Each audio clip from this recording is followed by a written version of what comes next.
Well, hello everyone and welcome back. Today I would like to go over some of the tools that I use to prep some of my model kits. Presently I am doing the Superman model kit for Monogram, where he's crashing through the brick wall.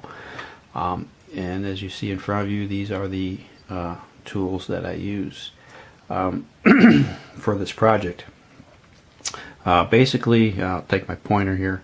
I'm using two types of glue here. The first one is the Tamiya extra thin cement, and I also use this Testors liquid cement that's got a nice fine tip to it, so I can get to tight areas with it. I also use some blue tape here to go ahead and tape it up rather than using other type of devices to clamp down. But the tape in this case seems to do okay for the figure of Superman. Of course, we have our different types of wet sanding paper. I have some used number 11 scalpels blades that I use instead of using the actual hobby knife itself, because sometimes it's easier to just hold it in your hand with just the blade itself. And of course there are times where I have to use the hobby knife to cut back some flashing and stuff from the spruce trees.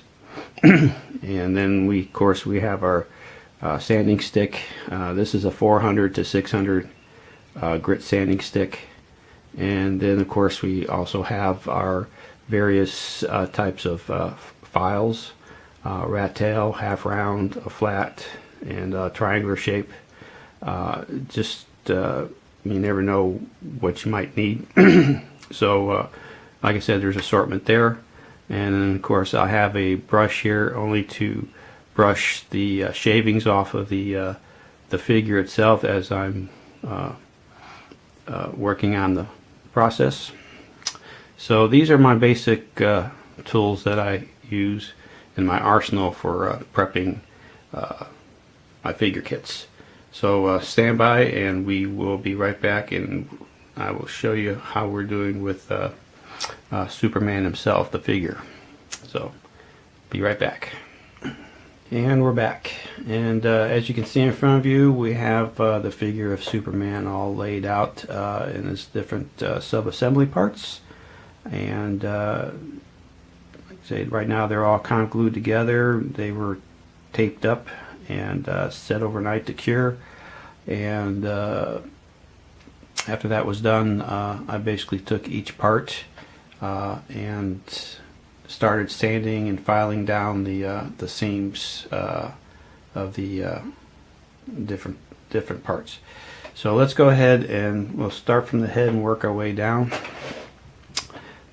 We'll bring him up over here, give him a little bit closer look. So basically with Superman's head, there's two parts, and you can see right here there's a seam line that goes all the way up the middle part of his head all the way to the other side here. So that's your two parts there. And basically what I do when I glue these parts together is I'll go ahead and start with this glue right here, because it sets up a little bit slower than the thin cement.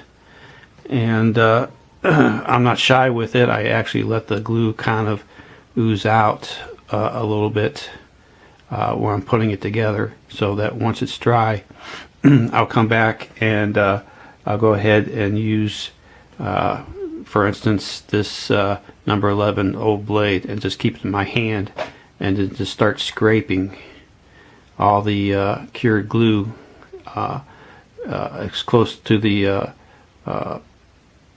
figure itself, the figurehead itself, without disrupting the details as much as possible. And then once that's done, I'll come back and I'll take my sanding stick and kind of just smooth it out a little bit. And I'll actually take a cloth t-shirt and or actually what I'll do after that is take a brush and then brush all the shavings off to maintain the detail of it, and then wipe it down with a like a piece of cotton cloth, or in this case my an old t-shirt. So but I want to keep the integrity of the details in the face. If you notice right here, I don't know if you can see this or not, but there are some depressions in the neck here, and that's just the cause because the locator pins that are on the inside there. So we'll have to smooth those out as well. Put a little putty on there and get his neck nice and smooth. But and then of course maybe around the back end of the ears, we'll go ahead and apply a little bit of some Vallejo putty as well. So that's pretty much the head there. And then of course then we have his torso, and same thing, there's seams running along right down the side here as well. Did the same procedure with the blade and the sanding stick, and got it nice and smooth. And I usually kind of just touch it with my thumb and feel across there to see there's no bumps or anything along the way. So this is getting close to where it's going to be getting primed. So might have to do a little bit more right here to file it down here on the top. Of course, some of this will be hidden by the cape, but we'll go ahead and do her up anyways. All right. Same thing with the both of the arms. In this case, it's two-part. You see the seam line running right down here on this side, as well as this side. And same thing, we applied the tester's glue to it, let it sit overnight, and then we just went ahead and scraped it all down nice and smooth. So we'll go ahead and primer that up as well and see if there needs any more filing or sanding. But that's the arm here, and of course the other arm's going to be the same. As far as the fists, you can see the fist here. There's quite a bit of some flashing around the knuckles and the fingers. So again, we used some of the filings. In this case, I used a little bit of the triangular file here to get in between the finger joints, and then we also used the some of the rat tail filings as well. And I just did a real light sanding down with the file, because again I don't want to disrupt the actual details of the fist itself. So we did that on both hands there.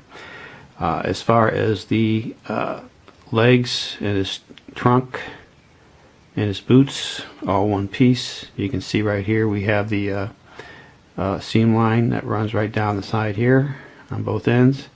Again, we just kind of put them together, use some of our blue painter's tape, and taped it all around, let it set overnight, and then we came back and we scraped it down with the number 11 blade as close to as we could without losing the details. And then we went ahead and used wet sanding paper and some sanding sticks to get nice and smooth on both ends, as you can see here. All right, and like I said, the same thing on this side as well. So at this point, the figure should be ready to, like I said, start priming it and see if there's any more defects. We'll go ahead and take care of that. Maybe give it one more final prime, because right now I'm just concentrating on the figure right now, and get that ready to go. We also went ahead and did the same thing with our brick wall, just to kind of throw that in there. There's at least 5 parts for the brick wall itself and the 2 girder beams, and for that we actually used a bunch of clothespins. So basically we just glued them together, and then I just applied clothespins all the way around the perimeter of each of the brick walls. That set overnight, and I will work on this a little later. Like I said before, I will be working on the figure for the most part, and then I'll veer my attention to the brick wall. So that's it for my prep work as far as getting Superman ready for primer. So I hope you enjoy this little video, and we will set up and get ready for the next installment, which will next time will be actually putting some primer on Superman himself. So with that being said, I hope everybody has a good day, and we will catch you later. Bye.